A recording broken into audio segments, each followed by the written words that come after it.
What's up, guys? So today I'm going to be telling you guys a story on my 1989 Jeep Cherokee, kind of all the other Jeeps I looked at, and then kind of the process on buying a Jeep out of state and then having it shipped home, and just kind of what all that entails. So to start out with, always liked Cherokees. Obviously, I have my Comanche and the TJ, and always kind of wanted a Cherokee. But me and my buddy Paul went to the shooting range one day and couldn't fit all the guns in my TJ. So I decided that I think an XJ would be a nice addition. So I started looking for XJs. So things I wanted were stick shift, 4-liter. That was pretty much what I wanted. And then a pre-97 Jeep. So the 84 to 96 basically. So came across this nice red one. The body looked great on it. The guy had it listed for parts. He said it had a little bit of rust on the uniframe. I called him, and then he just kind of talked to me like, hey, I listed it for parts because I didn't want to think that someone could buy it for their kid and it would be good to go. But if I had more time, I'd fix the frame. So I thought, hey, maybe that'd be something that'd be kind of fun for the channel, kind of fix the frame up and all that kind of stuff. So drove out to it, looked at it, and the rust was pretty bad. As you can see in some of these pictures here, the uniframe was pretty much toasted. So, and then I looked around a little bit more around the Jeep, and there were just a bunch of dents I didn't see in the pictures. So like the rear, behind the rear wheel wells was all dented up. So I think it maybe had been hit in the rear. And then it was definitely had a wreck in the front end. So there were a lot of little things, and it was missing the electric fan. It was just missing a lot of little parts. And the guy was, obviously nothing against him. He was listing as a parts truck. So, but yeah, so it was just kind of just too much work. He was only asking $1,600, which, not too bad, but the kind of shape it was in, the amount of money would have had to put into it to make it nicer. I figured, hey, I wouldn't mind spending $5,000 or $6,000 on just a nicer Cherokee. So I passed on that one. Then there was another one that was a little bit more promising. It was a 96. It's red, which obviously I like red. But this one was a 2-wheel drive. Was lifted, which I didn't really necessarily want. So I figured I'd make videos taking the lift off and returning it back to stock or whatever. So talked to the guy, really nice guy. Talked to him on the phone for a little bit about the Cherokee. Kind of asked him, how does it drive? Are there any dents or things in the body? Oh no, it's real great. There's a scratch in the driver's door or whatever. And so then tried to set up a time to go meet it. It was in Illinois. So I was gonna, basically I rented a U-Haul trailer and was about to leave for it. And then he called me and said, hey, I can't find the title. Why don't we hold off? So then I returned the trailer. U-Haul trailers aren't too expensive. It was like, I don't know, $70 to rent a trailer. So not too bad. But then he said, hey, I feel bad that I made your own trailer. I'll rent one and I'll drive it up to you. So I said, hey, great. So I think about a week goes by, and he shows up with the Jeep and looks good from a distance. And then I take a look at it, and on both sides of the Jeeps, there's like a dent, like probably every couple of inches, all the way from like the start of the driver's door all the way through to the rear of the passenger doors. So they were just totally shot. It just kind of looked kind of junky. And so he was asking $4,000, and I was like, I just didn't know about the price. And so I took it for a drive anyway. I just really wasn't really feeling it. I thought, hey, I'll just drive it, see how it drives. Drove fine. But the throw-up bearing was making a ton of noise, so that was a bit of a bummer. So I'm already going to be having to dig into the transmission and fix it. So the rest of the interior was pretty fine. The rest of the Jeep was fine, nothing. There was a small little rust hole on the passenger side footwell. Not too big of a deal. The rest of the Jeep was rust-free. So I offered him $2,500. He said he would do 3. I just said, I just can't do 3. It needed just too much for what I wanted, I guess. Like I had said before in the last one, it was like, it's not necessarily about the dollar amount. It's just I kind of wanted a nicer Cherokee, and then the amount of money I would have had to put into this one just didn't make sense. So passed on that one. And then there was a really nice one in California. It was a white 96 as well. Manual. 120,000 miles, just beautiful looking Cherokee. He was asking like 14 grand. So I just shot him a message, really nice guy. And he said he got a bunch of hits on it. And, I said, I don't want to insult you. I just don't think I could get close to what you're asking. What are you kind of feeling? And he said, probably the lowest I'd probably ever go is probably like 12.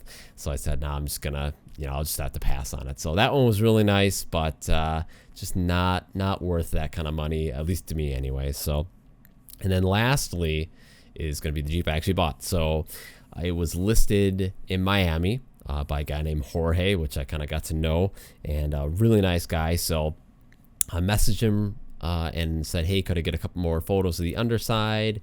And, I live out of state, so if you could send me some videos of just anything that's wrong with the Jeep, have it running, driving, engine bay, all that kind of stuff. And he said, yeah, no problem. So what I'm going to play for you guys now are all the videos that he sent me. So if you guys are kind of looking at buying something out of state, there's obviously no guarantees, but the way Jorge thought it was important to just basically film as much as possible for me, which made me feel a lot more comfortable about what exactly I was getting with the Jeep. So if you guys are looking at getting something out of state, definitely have them send you a ton of videos. And then we also video chatted on Signal a bunch, so that was helpful too. I kind of got everything I really needed to know. So I'm just going to play for you guys all the videos he sent me of the Jeep, which is kind of cool. And so hopefully you guys enjoy Jorge's videos that he sent me. Oh, hey, Kyle. Yeah.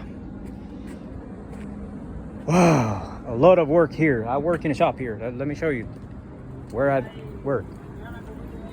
Okay. This is my work here. This is what I do for a living. Shop cars. So it was really busy today. Gonna take the car for a spin. Like one of those POVs. Just to show you how is the kind of a daily routine of starting this car. I know you are familiar with the XJ platform, but yeah, every car is different. There we go. I just arrived at a job here. This is where I work.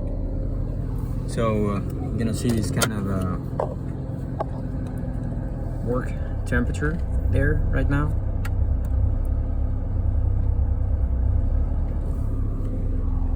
Half tank. Good old pressure. Good bolts. And it's kind of foggy here today. There's a lot of fog.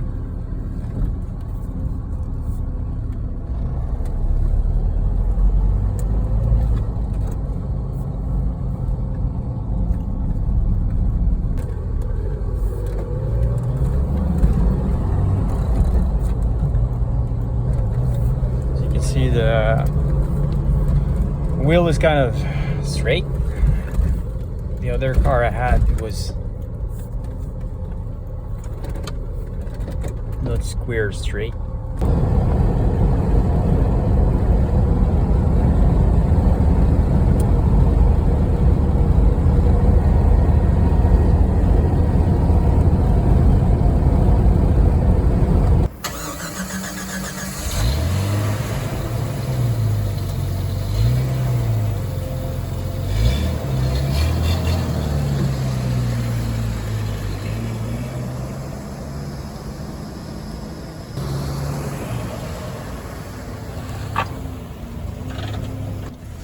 So he sent me about probably another 20 minutes of video, so I won't bore you guys with that. But he took a video of the underside of the Jeep, any of the rust that was there, showed me the four-wheel drive system working. I mean, pretty much everything that I would have checked in person, he filmed himself doing. So that was really helpful. All right, so once we saw the videos, I was happy with kind of the condition of the Jeep and felt more comfortable. So It just turns out that my dad's old UPS driver that he became friends with actually lives like 10 minutes away from Jorge. So I called Mario, said, hey, do you mind taking a look at a Jeep for me? And he said, yeah, no problem, I got you. And so he went and took a look at it, and actually Jorge drove it up to Mario, and Mario signed the title over, and then I just PayPal'd Jorge. So it was really easy to have someone that you trust that's down there. So that's kind of the best way you can do it, is if you do it that way, where he hands the signed title over and you send him the money, and it was good that way. So yeah, so God just kind of made it work out for us, and Mario was 10 minutes away, and the deal happened. So very grateful for that. And yeah, so the next rest of the video is just going to be loading the truck off.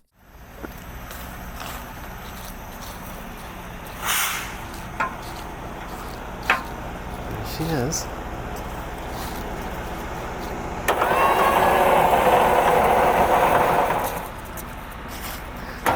There's a Bentley underneath my Jeep. Hopefully it's not leaking any oil on it.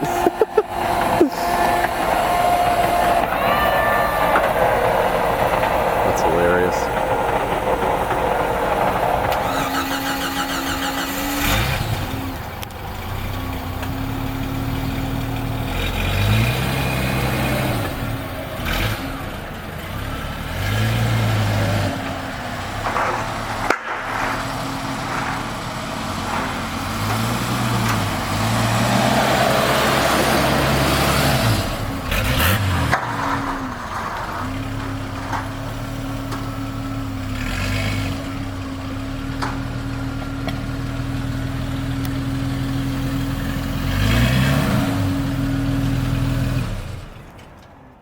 So another thing to talk about is the shipping. So I used a company called Montway, and I think they're just like a brokerage. So you sign up on the website on location, pick up and drop off location, and then you kind of tell them when it's available to be picked up. So basically, some guy picked up the bid, and you pay Montway like a deposit, so it was like $240 or something like that, or yeah, $240, and then you pay the driver the rest in cash later. I will say, if you need like an exact date, I wouldn't count on it. There were a couple delays where the trucker had to pick up some other cars, things like that. So definitely keep a window open on. That's probably going to be the hardest part, is if you are buying it out of state, having the trucker communicate with the guy you're buying the Jeep from or truck from or whatever you're buying.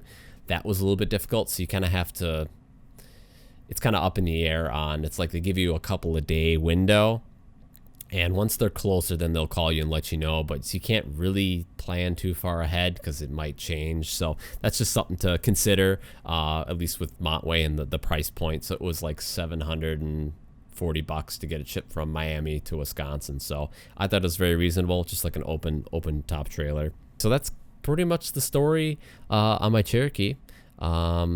Yeah. Oh, and we settled on $3,000. Jorge was asking $3,000, and when we were talking on the phone, he said we both know it's overpriced, which I didn't think it was really that overpriced.